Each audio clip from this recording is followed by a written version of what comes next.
makadini ruzhinji rweZimbabwe. Ndatsokazve ndakambouya pano nechirongwa chiya chinonzi Couples Connection, vazhinji mandiziva. Tikataura tese tikawana nguva yekutandara tichitaura nhoroondo yewanano, but nhasi ndauya ndega, mai avapo.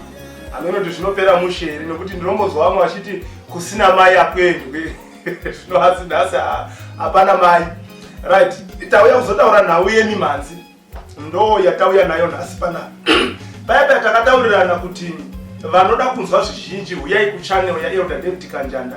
Kune music iriko, kune mavideos ariko, tikaona vakawanda vachiuya. But nhasi ndauya nenyaya inonakidza panapa yekuti pane chimbo chinonzi gore idzva. Vazhinji vari kuchemera kuti ngachiitwe video. Saka ndamboya kumboridza gitari racho panapa tichimboimba zvedu takagara tichikuudzai kuti tarisirai video rechimbo ichi munguva diki iri kutevera. Ndini wenyu Elder David Kanjanda. Saka takumbotsudzura bijana kambo kanonzi gore idzva. Takamirira video racho. Vanoda kunzwa zvizhinji uyai pachannel yedu yakanzi Elder David Kanjanda Songs. Musakanganwa kuzosubscribe. Mazvita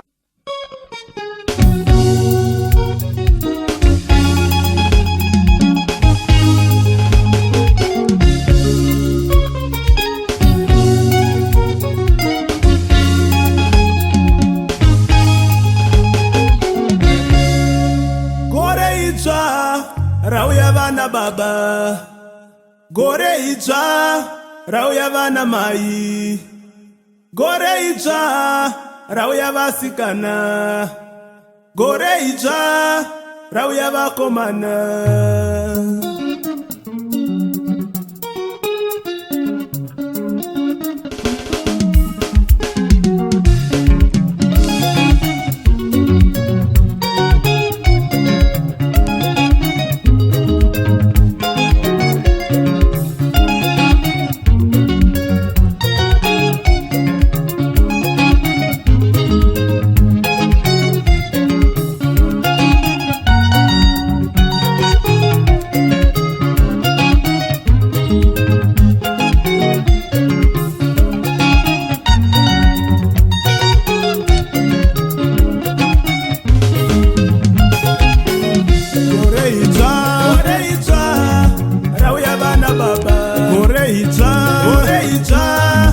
Rauya vana mai, rauya nezvitsva, gore idzva rauya vasikana, rauya nezvitsva, gore idzva rauya vakomana.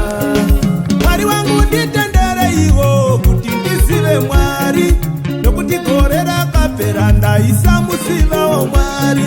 Mwari wangu nditendere iwo kuti ndizive Mwari, nekuti gore rakapera ndaisa musivawo Mwari. Ndoda kurumbidza Mwari, nokuti mwaka wakapera ndaipandukirawo Mwari. Iwo mwaka watapinda uyu ndoda kurumbidza Mwari, nokuti mwaka wakapfuura ndaipandukirawo Mwari. Ishe wangu nditendere iwo kuti ndiende kumberi, nokuti gore rakapera ndaiva ndiri kumashure. Ishe wangu nditendere iwo kuti ndiende kumberi, nokuti mwaka wakapfuura ndaiva ndiri kumashure. Gore idzva rauya vana baba, gore idzva rauya vana mai, rauya nezvitsva, gore idzva rauya vasikana, gore idzva rauya vakomana.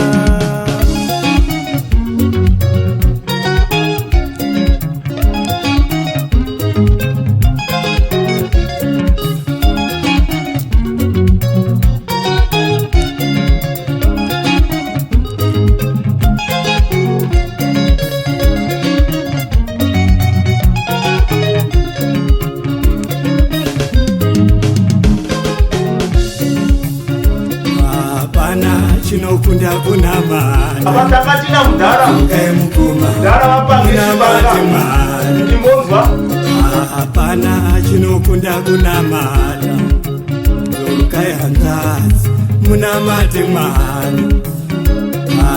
hapana chinokunda kunamata. Dzukai baba munamate Mwari. Hapana chinokunda kunamata. Dzukai amai munamate Mwari.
Irege kufamba asini ndakangomira mweya iwoyo ndauramba nesitaraishe Jesu.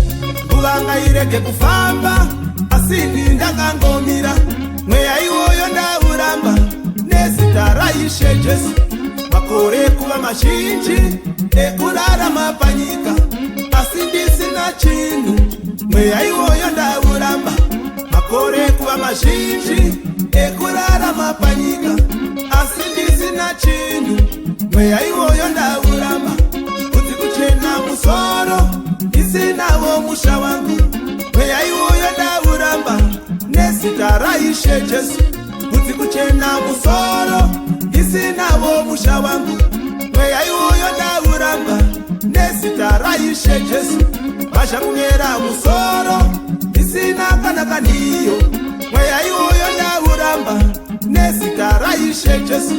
Mashakunyera musoro ndisina kana kaniyo mweya iwoyo ndauramba nezita raIshe Jesu.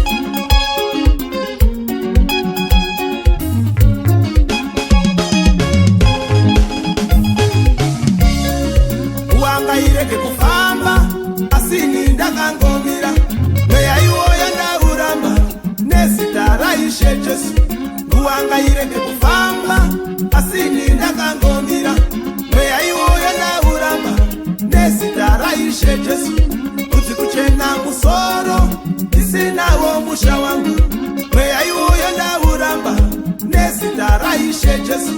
Vashakunyera musoro ndisina kana kaniyo mweya iwoyo ndauramba nezita raIshe Jesu.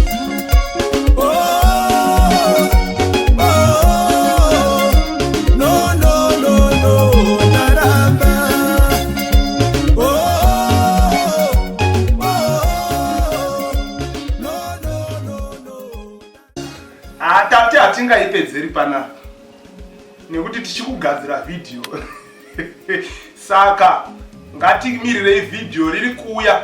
Ngatigarei tasubscribe pachannel yakanzi Elder David Kanjanda. Tisakangana kuti chimbo ichi takachiita nababa Hosea Chipanga tinenge tiinawo pavideo iroyo. Tiri kukupromisai mafireworks. Garai makagadzirira.